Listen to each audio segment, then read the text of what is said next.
आज हम लोग पढ़ेंगे क्या डिफरेंस होता है सेंट्रलाइजेशन और डिसेंट्रलाइजेशन में।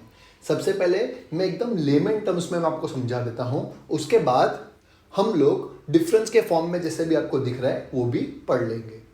तो सबसे पहले what do you mean by centralisation?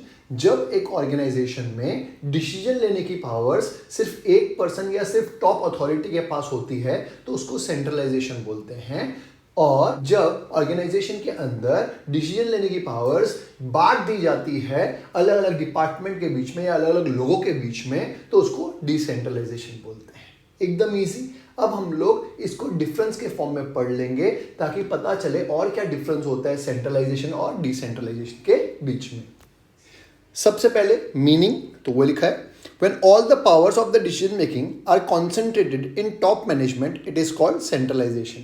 जैसे कि मैंने आपको बताया कि जब डिसीजन लेने की पावर्स सिर्फ टॉप मैनेजमेंट के पास होती है तो उसको बोलते हैं सेंट्रलाइजेशन। जबकि when authority to take decision is delegated to all the level of management it is called decentralization। और वैसे ही जब डिसीजन लेने की पावर्स अलग अलग डिपार्टमेंट या हर एक लेवल ऑफ डिपार्टमेंट में होती है मैनेजमेंट के अंदर तो उसको बोलते हैं decentralisation. Second, importance of subordinates. Centralisation reduce the importance of subordinates. यहाँ पे क्योंकि सारे डिसीजन कौन लेता है, टॉप मैनेजमेंट लेते हैं, इसलिए सबऑर्डिनेट्स की कुछ खास वैल्यू नहीं होती, इसलिए उनकी कुछ खास इंपॉर्टेंस भी नहीं होती।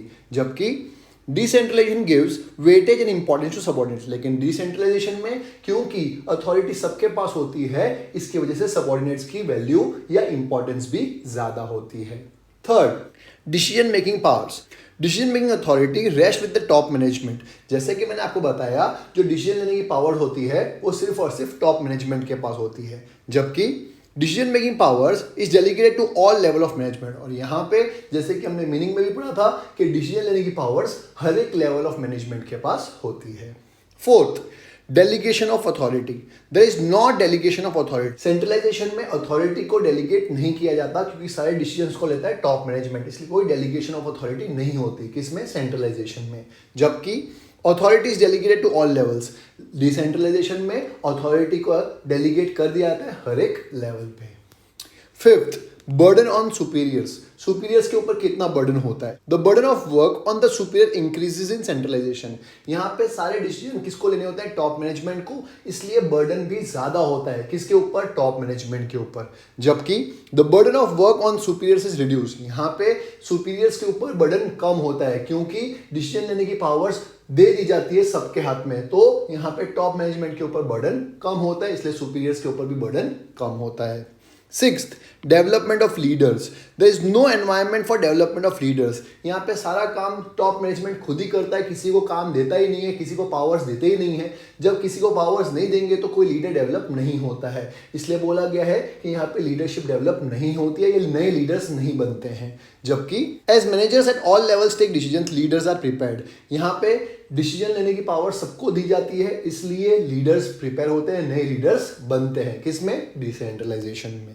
Seventh, difficulty in coordination. कितनी डिफिकल्टी होती है कोऑर्डिनेशन में, तो सेंट्रलाइजेशन में डिफिकल्टी नहीं होती क्योंकि टॉप मैनेजमेंट ही सारा डिसीजन लेता है, इसलिए डिफिकल्टी नहीं होती है, तो वो लिखा हुआ है। For integrated management centralisation is necessary, there is little difficulty in coordination. जैसे कि मैंने आपको बताया क्योंकि सारा काम खुद ही कर रहे होते हैं, किसी को काम डेलीगेट ही नहीं किया होता, इसलिए कोऑर्डिनेशन की कोई जरूरत नहीं महसूस होती। जबकि as authorities delegated to number of person there will arise difficult in problem of coordination. लेकिन यहाँ पे क्योंकि पावर्स दी जाती है, अथॉरिटी बांटी जाती है, इसलिए कोऑर्डिनेशन भी थोड़ा सा डिफिकल्ट होता है। 8, फेसिंग क्राइसिस। क्राइसिस के टाइम पे या जब बिजनेस डिफिकल्ट सिचुएशन से गुजर रहा होता है तब सेंट्रलाइजेशन यूजफुल रहता है, तो वो लिखा है in time of crisis centralisation becomes more useful in meeting such crisis. क्योंकि खर्चे कम होते हैं, सारे काम खुद ही टॉप मैनेजमेंट कर रहा होता है, इसलिए क्राइसिस के टाइम पे लेस एक्सपेंसिव मेथड जो सेंट्रलाइजेशन होता है वो ज्यादा इफेक्टिव होता है। जबकि in times of crisis decision making is delayed which creates problem. लेकिन यहाँ पे क्राइसिस के टाइम पे डिसीजन मेकिंग बहुत ज्यादा डिले हो जाता है जिसकी वजह से ज्यादा प्रॉब्लम्स आती है किसमें, डिसेंट्रलाइजेशन में।